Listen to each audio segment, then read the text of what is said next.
덕묵입니다. 이렇게 오늘 이렇게 더운 날씨에 이렇게 많이 참석해 주셔서 제가 굉장히 좀 기쁩니다. 오늘 이제 그 강의를 제가 이렇게 그 요청 받았을 때 처음 오시는 분들을 생각하셔가지고 좀 쉽게 해달라고 해서 오늘 강의 준비도 제가 좀 쉽게 했습니다. 그래서 또 무속에 대해서 잘 아시는 분들은 또 이게 너무 좀 식상하다 이렇게 생각하실 수도 있을 것 같은데 아주 쉽게 그리고 좀 짧게 시간이 많지 않기 때문에 그렇게 강의를 하도록 하겠습니다. 이제 무속과 한국 문화인데요. 우리가 이제 무속을 이렇게 그냥 하나의 어떤 그냥 종교로도 볼 수 있지만 이 한국 문화하고 굉장히 밀접한 관련을 가지고 있습니다. 그래서 우리가 중국 문화를 얘기할 때 우리가 도교를 보지 않을 수 없습니다. 그 다음에 그 일본의 문화를 우리가 볼 때 신도를 이해하지 않고는 일본 문화가 이해가 안 돼요. 그래서 우리가 무속이라고 하면 무당을 중심으로 어떤 굿이라는 종교 행위를 하고요. 거기에서 파생된 다양한 민간신앙, 놀이, 의례, 금기, 간섭 등 다양한 것들이 아우러져 있습니다. 그래서 무당의 역할은 이렇게 사제자로서의 또 역할, 그 다음에 또 의사로서 어떤 병든 사람을 치유하는 역할이 있고 또 연의자로서 그런 또 역할을 합니다. 그래서 굉장히 무당을 하려면 정말 어떤 그 예언이라든지 공수라든지 그런 부분에 있어서도 능숙하게 잘 해야 되고 또 아픈 분들을 잘 치유해야 되고 또 아름답게 춤을 추고 아름다운 목소리로 신에게 그 노래를 바치고 그렇게 해서 신을 기쁘게 하고 오신 분들을 또 즐겁게 하고 그렇게 해야 되는 아주 다재다능한 분들이 무당이에요. 그리고 우리 한국의 전통 국악이라든지 전통 무용이라든지 이런 부분들이 전부 다 한 100여 년 전만 하더라도 다 무속에서부터 발전됐고 또 그런 분들이 보통 무당하고 부부관계에 있거나 무당의 가족에서 그런 한국의 전통 예인들이 나왔기 때문에 굉장히 그 무속이 깊게 자리 잡고 있죠. 그래서 무당은 보통 우리가 무당이라고 하지만 요즘은 이제 무속인이라고 그렇게 이제 매스컴에서 얘기를 하죠. 근데 이제 무속이라는 말은 요즘 만들어진 거고 이제 중부 지역에서는 흔히들 무당이라고 했습니다. 그리고 이제 항해도 지역에서는 만신이라는 말이 많이 불려졌고 만신, 만가지 신을 모신다. 그래서 천신, 만신, 수많은 신을 모시는 게 또 무당이기 때문에 그렇게 불렀고 또 이제 전라도에서는 당골이라는 말을 썼죠. 그 다음에 이제 그 신방, 제주도에서는 신방이라고 합니다. 그 다음에 이제 하랭이들은 이제 무당 남편들이 주로 많이 하는데 이제 그 반주해주고 그러는 분들. 그 다음에 이제 경기도에서는 또 그런 반주해주는 분들을 산이라고 불렀죠. 남자들. 그래서 동해안에서 또 양중이라고 해주고. 그러니까 이런 분들은 그야말로 우리 국악의 뿌리들이죠. 뛰어난 연주 실력을 가지고 있는 그런 분들이고. 그래서 무당은 보통 한강을 기점으로 해서 한강 이북은 주로 이제 신이 내려서 된 분들이 많았고요. 그 다음에 이제 한강 이남 쪽은 경기도 도당꽃이라든지 동해안 별신꽃이라든지 남해안 별신꽃이라든지 뭐 제주도 신방이라든지 또 이런 분들은 전부 이제 배워서 된 사람들, 부모가 무당이면 자식도 또 무당이면서 배워서 된 사람들을 이제 세습무라고 했는데 옛날에는 할 게 없으니까 무당집에서 태어나면 할 게 없으니까 무당을 하거나 아니면 악사가 되거나 그럴 수밖에 없었죠. 그런데 이제는 우리가 산업이 발달하고 다양한 직업이 많잖아요. 그러니까 안 하려고 하죠. 누가 하려고 그러겠습니까? 그러다 보니까 옛날에는 어려서부터 굉장히 벌써 그런 맛 띄고부터 동해안이라든지 이런 데서는 이게 악기를 배웁니다. 그러니까 그 사람들 아주 천재적인 그런 연주자들이죠. 근데 요즘은 누가 이런 거 하려고 그러겠어요? 다 뭐 다른 거 하려고 그러죠. 그러니까 요즘에 이제 그쪽도 할 사람이 없으니까 신이 내린 사람들이 이제 젊은 분들이 가서 배워서 하다 보니까 아무래도 어려서부터 하던 분들보다 재능이 떨어질 수밖에 없죠. 그래서 무당은 많은 신을 모십니다. 그래서 유일신이 아니고 많은 신을 모셔요. 그래서 어떤 신에 대해서도 배타적이지 않습니다. 그래서 뭐 어떤 분들은 뭐 예수님을 모실 수도 있고, 또 어떤 무당들은 뭐 메가드 장군, 또 또 어떤 분들은 저기 부처님. 왜냐면 모든 신들은 다 모실 수 있고, 모든 살아있는 생명, 또 모든 살아있는 생명도 다 영을 가지고 있잖아요. 그 다음에 또 죽은 또 영. 그래서 모든 것들을 다, 우주에 있는 모든 것들을 모시는 분들이기 때문에 어떤 것은 모시고 어떤 것은 안 모시고 이런 게 없습니다. 보통 우리가 흔히 무당들이 많이 모시는 신을 아주 대표적으로 얘기하면, 우리가 이제 물론 천지신명이라 그러죠. 모든 것인데 그 중에서 하늘을 대표하는 거는 또 천신, 또 우리 민족에게는 칠성님, 그 다음에 또 땅을 대표하는 또 산신님, 또 바다를 대표하는 또 용왕님. 이분들이 이제 가장 대표적인 신의 상징 코드이긴 한데, 그분들은 그냥 대표적 성격을 가지고 있는 것이고 모든 신을 다 모신다고 볼 수가 있겠습니다. 그래서 무속은 이 조상 숭배 전통이 굉장히 강해요. 우리가 일반적으로 오해를 하고 있는 부분들이 있는데, 유교하면 조상 숭배라고 생각하는 경우가 많아요. 근데 유교는 물론 제사를 지내니까 우리가 조상 숭배를 한다 그렇게 생각할 수 있지만, 유교도 조상만 모시는 게 아니에요. 우리 서민들은 자기 조상만 모셔요. 그죠? 자기 아버지, 할아버지, 그 다음에 정조, 고조까지 이렇게 4대조를 모시지만, 조금 더 우리가 확장해서 보면 유교도 천지신명을 다 모십니다. 그 다음에 신은 뭐 어디 굿땅에 가면 막 무신도가 이렇게 있으면 사람들이, 지금 이거 여기 장군님 지금 한이 있는데 이거 보고 무섭다라고 생각하실 수 있어요. 그런데 신은 절대 무서운 분들이 아니에요. 다 도와주는 분이에요. 불교를 믿는 분들에게 부처님이 자기 방에 이렇게 그림이 걸려 있으면 편안하잖아요. 저분이 다 저를 도와주는 분인데, 또 기독교를 믿는 분들은 또 예수님의 초상이라든지 아니면 십자가가 옆에 있으면 심리적으로 마음이 편안하잖아요. 나를 도와주시는 분들이라고 생각하니까. 마찬가지 우리 장군님들 다 외적을 물리치고 나쁜 액을 물리치고 다 우리를 도와주는 분인데, 이분들이 계시면 얼마나 마음이 편안합니까? 그럼 저는 한밤중에 아무도 없는 굿땅에 가가지고 가서 이렇게 무신도가 이렇게 쫙 있어요. 거기서 잠을 자면 그냥 편안해요. 다 저분들이 나를 지켜주는 분들인데, 우리를 해코지 하는 분들이 아니란 말이에요, 저분들은. 근데 보통 사람들은 무서워서 거기서 못 자겠다고 그러시죠? 여러분들 중에서도 그런 분 계세요?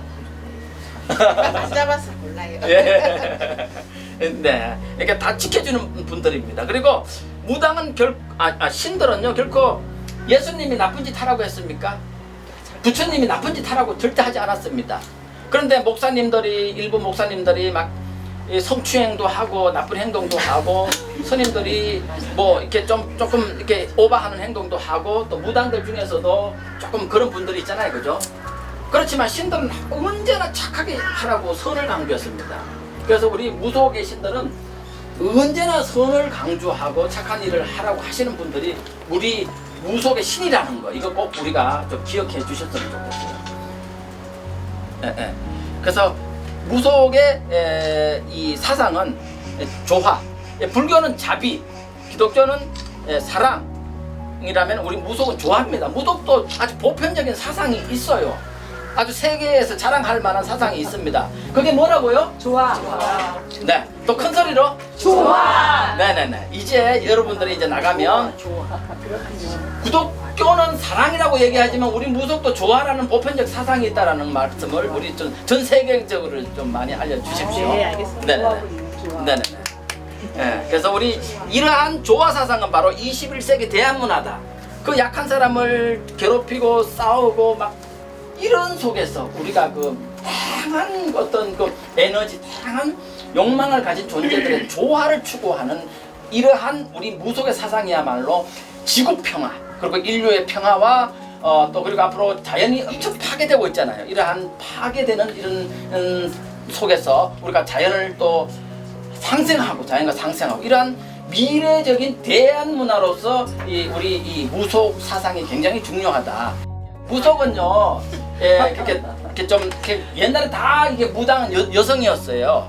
그래서 여성들이 어떤 이런 사제도 했고, 그래서 남해 차차홍의 누이 아로가 지금으로 얘기하면 종묘제례의 재간이 됐다라는 거예요. 그만큼 이 시대에는 여성의 어떤 그런 것들이 크게 했었고, 그 다음에 이제 선도산 성모, 그죠? 경주에 가면 선도산 성모 있습니다. 지금도 경주 선도산에 올라가면요, 제가 한 2번 정도 선도산 올라갔는데, 그 김춘추 묘 옆에 있는 그 산이 선도산이에요.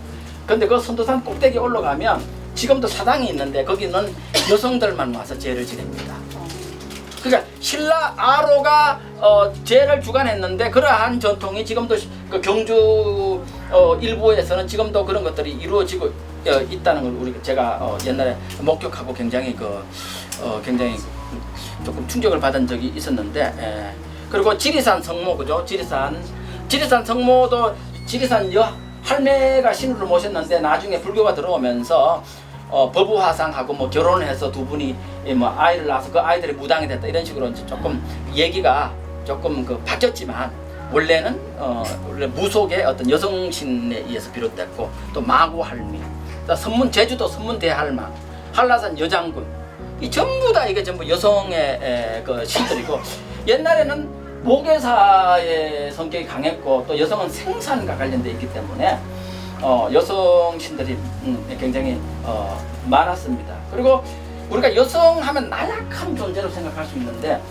강인한 여성들도 굉장히 많았어요. 이 한라산 여장군,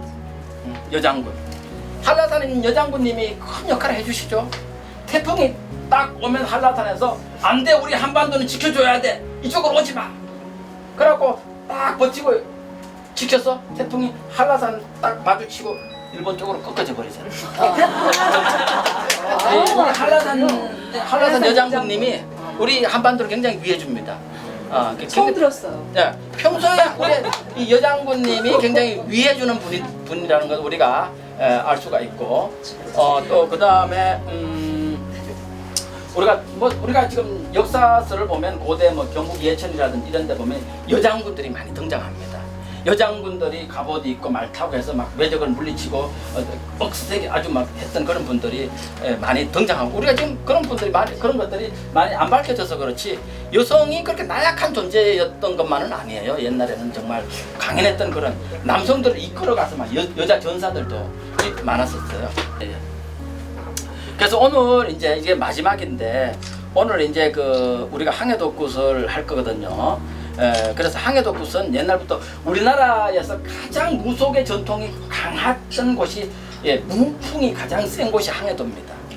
그래서 분단이 됐는데도 불구하고 이 남한에 내려온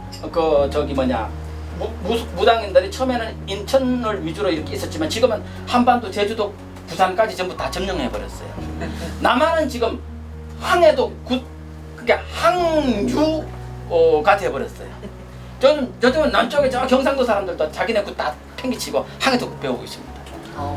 대구 팔공성 밑에 가보세요. 굿단 가면 전부 항해독 하고 있어요. 그만큼 항해독굿이 그만큼 어떤 어뢰도 굉장히 화려하고, 그만큼 아주 파워풀하고, 그래서 굉장히 세련된 그런 굿이었기 때문에 타 지역 굿까지도 그냥 다 흡수해 부릴 정도의 영향력을 가진 굿이었죠. 그다음에 이제 오늘 우리가 이제 이진여 만신께서 오늘 하시는 굿이 이 칠성거리입니다. 그래서 칠성거리는 우리의 천신하면 누구라고 말씀드렸죠, 제가 아까? 그러죠. 서양에는 여호와가 있지만 우리에게는 칠성이 있습니다. 네. 그래서 우리는 칠성님이 모든 걸 다 준다고 생각을 하셨어요. 생명도 주고 풍요도 주고 모든 걸 다 주는 분이 칠성님이에요. 그래서 칠성거리에는 그래서 칠성님만 모시는 게 아니라 또 이제 하늘의 모든 일을 송치는, 그 다음에 또 용왕님, 불교와 계통도 모든 신들 다 모시는 게 칠성거리예요. 그래서 오늘 이제 이진여 만신께서 칠성복을 입고 아마 이제 구슬을 하시는데, 하게 되면 칠성거리는 이제 그 하늘의 천신이기 때문에 아주 불교의 부처님처럼 아주 깨끗하신 분이란 말이에요. 그렇기 때문에 고기를 절대 쓰면 안 됩니다. 불교의 부처님 상하고 똑같아요. 과일만 올리고. 그래서 오늘 여기도 보시면 과일하고 이렇게 나물하고 이런 것만 있지 절대 저기 뭐냐 그 없잖아요, 그죠? 다른 게 고기 같은 게 없잖아요. 그렇게 해서 이렇게 된 거고. 떡시로도 보면 깨끗한 하얀 칠성님께는 하얀 백설기를 올리고 합니다. 그래서 이제 이게 처음에는 칠성거리에서 청배를 합니다. 청배를 해서 모십니다. 맞이가요. 보통 항해도구에서는 일반 신들에게는 모십니다. 산신님을 모십니다. 이렇게 하지만 칠성님은 하늘에서 내려오는 큰 신이기 때문에 맞이를 가야 돼. 앉아서 금방지게 모십니다 이렇게 못해. 맞이를 가야 돼. 그래서 무당이 맞이를 가요 칠승제승님 맞이를 가요 이렇게 해서 맞이 간다라고. 그렇게 해서 맞이를 해서 하고 그다음 청배를 하고 나면 이제 내림이라는 게 있어요. 네, 오늘 칠성님들 이렇게 하강하십니다 하면서 내림을 하고 그다음에 이제 각종 신도를 놀리고 그다음에 이제 바다의 신도를 위해서 또 동이에다가 물을 올려놓고 그다음 용사슬을 타죠. 용사슬을 타고 그다음 나중에는 이제 막바지에는 또 이제 물을 가지고 이렇게 뿌립니다. 저기 성당에서도 성수 뿌리잖아요, 그죠? 이렇게 정화를 시켜주는 거예요. 이렇게 정화를 하고 그 다음에는 이제 마지막에 이제 복덕을 나눠줍니다. 이렇게 명가 복을 준다 해서 어리 명가 복이 가요 하면서 이렇게 무당에 이렇게 떡하고 이렇게 과일하고 이런 걸 나눠주는데 요거는 이제 제가 이제 많은 굿을 이렇게 보다 보니까 이때는 조금 정성을 바쳐야 돼. 그냥 받기만 하면 명복을 뭐 물론 주겠지만 조금 그 정도가 조금 약할 거예요. 조금 정성을 내면 아마 집에 가셔서 아마 그 이상 한 따따블 이상으로 아마 큰 복이 오지 않을까 그런 생각이 듭니다. 그래서 이제 이진여 만씨는 저하고 대학교 때 만났어요.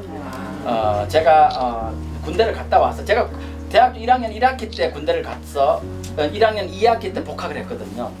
그래가지고 항해도 굿을 제가 접하게 됐고 그래서 이제 항해도 최동호 선생님한테 제가 굿을 배웠는데 그때 이진여 만신께서 웬 여성분이 이렇게 와서 굿을 배우시겠다 하더라고요. 그때는 무당도 아니었고 아주 아름다운 아가씨였는데 그래가지고 저하고 같이 이제 그 항해도 굿을 배우면서 오늘날까지 인연이 이어지고 있습니다. 그래서 저는 이진여 만씨는 누구보다도 잘 알고 있고 또 이진여 만씨는 또 우리 전통 문화를 굉장히 소중하게 생각하시고 그래서 뭐 굿에 올리는 음식 하나도 굉장히 정성을 많이 쏟으세요. 그러니까 쌀 같은 거 하나도 재료 하나도 최고급으로 써야 되고 막 떡 하나에도 아주 예쁘게 무늬를 놓고 지금 또 그림 또 노래 또 이거 지금 이진여 만씨까지 직접 만든 거거든요. 미술 뭐 다재다능해가지고 이분은 뭐 정말 진정한 우리 무속인이고 굉장히 제가 존경하는 그런 분인데 오늘 이런 자리에 제가 서서 굉장히 기쁘고요. 이렇게 선생님들과 만나서 짧은 시간이지만 이렇게 제 강의 들어주셔서 대단히 감사합니다.